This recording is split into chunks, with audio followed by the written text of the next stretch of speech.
이 정도 공부했으면 당연히 만점 나오겠지라는 어떤 자신감까지 붙었거든요.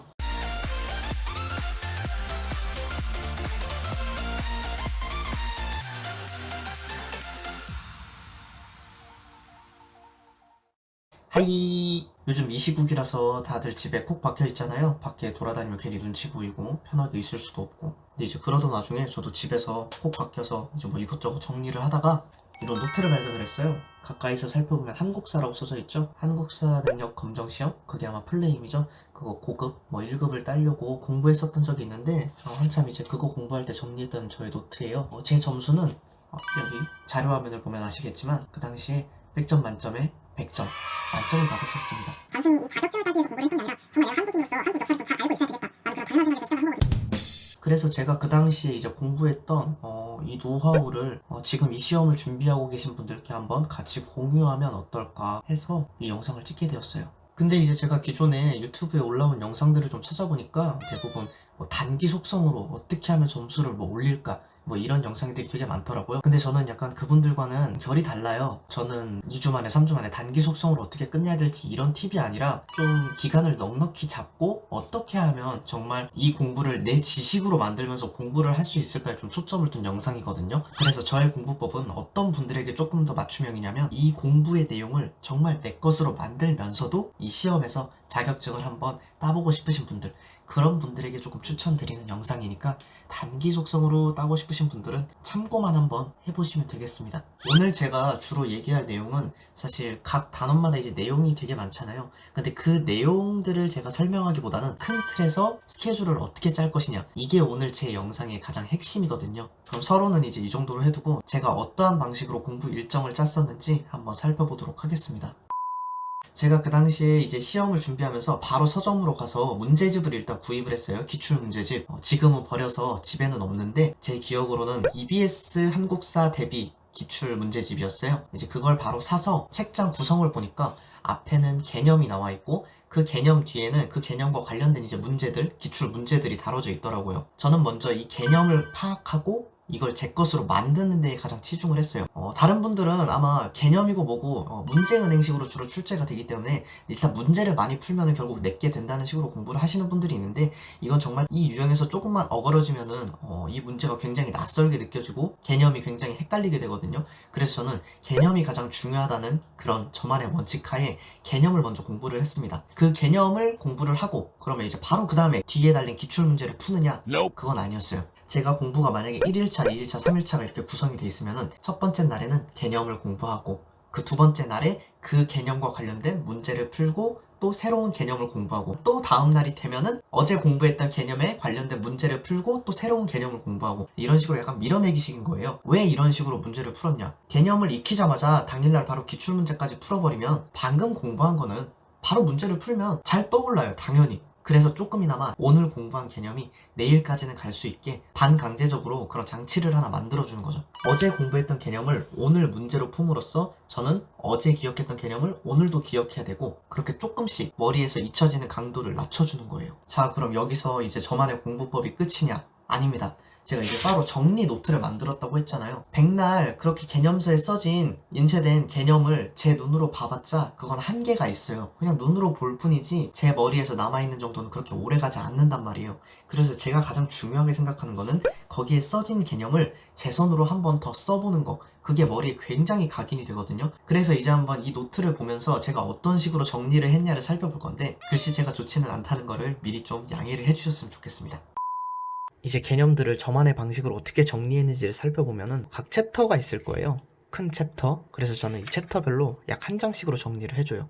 자, 선사시대가 이렇게 뭐 한 장이 있고, 또 고조선 한 장이 있고, 뭐 삼국의 성립과 발전, 혹은 이렇게 한 장 반씩 분량이 나오기도 하는데 최대한 한 장 단위로 분량을 끊어줘서 삼국의 경제, 사회, 남북국의 발전 이런 식으로 쭉 가다 보면은 이렇게 쭉 뭐 고려시대, 조선 전기 후기 쭉 정리를 해서 뭐 이렇게 근현대사까지 정리를 하게 되면 이 분량이 대략 이 장수로만 지금 치면 한 40장인데 쓴 글자가 몇 개 안 돼서 뭐 한 35장 분량이라고 생각하면 돼요. 가장 핵심은 첫 번째로 정리해 줄 때는 무조건 연필. 지금 보면은 뭐 형광펜도 있고 빨간 펜도 있는데 절대 다른 걸로 정리를 하지 마시고 오로지 연필로 처음부터 끝까지 그 개념을 한번 쭉 훑어주는 겁니다. 그래서 이게 처음 공부가 끝났을 때는 딱 연필로만, 오로지 연필로만 공부가 된 노트가 하나가 완성이 되는 거예요. 이 연필로 작성된 노트가 만들어지면은 여러분은 그제서야 한국사 앞에서부터 뒤까지 한 번의 개념 정리가 끝난 겁니다. 자, 그러면은 이제 어떻게 반복학습을 하느냐, 가장 예시가 잘 되는 페이지를 예를 들어서 한번 살펴볼까요?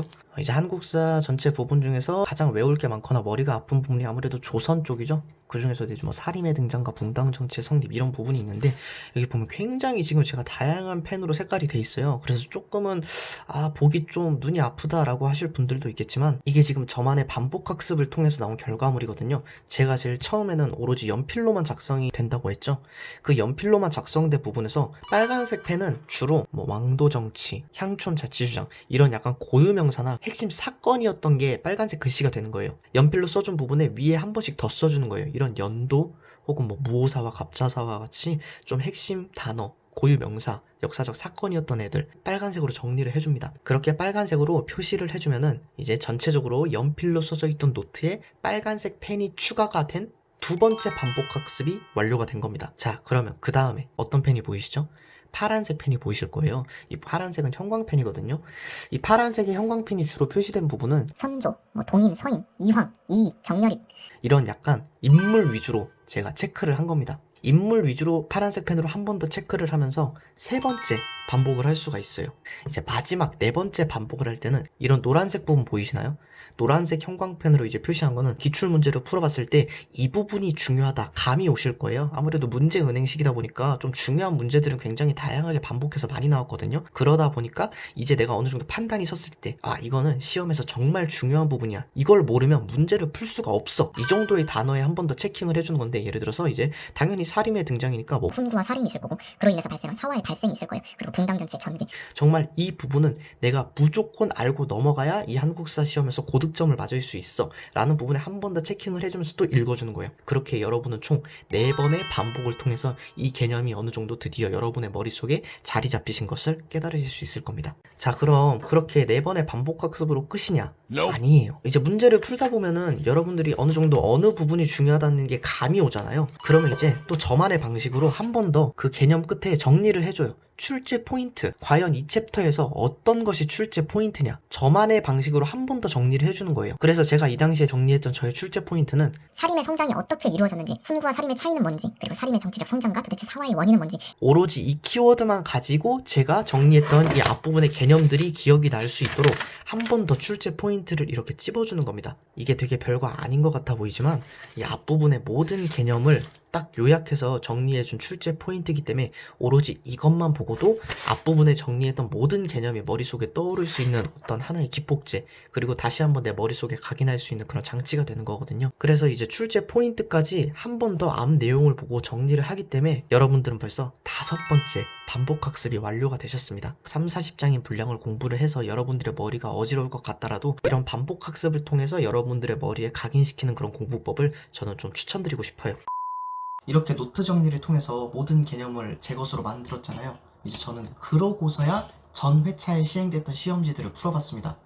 어떤 분들은 그냥 공부 시작하자마자 막 전 회차, 전전회차에 시행됐던 문제를 푸시는 분들이 있는데, 저는 사실 그게 되게 무의미한 짓이라고 생각을 하는 게, 개념이 아직 내 것이 되지도 않았는데 단순히 문제랑 부딪혀서 그 문제만 외워서 뭐 어떻게든 자격증 따기 식으로 공부를 하겠다? 그건 정말 시간도 버리고 의미도 없는 짓이거든요. 내가 내 소중한 시간을 들여서 공부를 했으면 내 것으로 남아있는 게 저는 가치 있는 일이라고 생각을 합니다.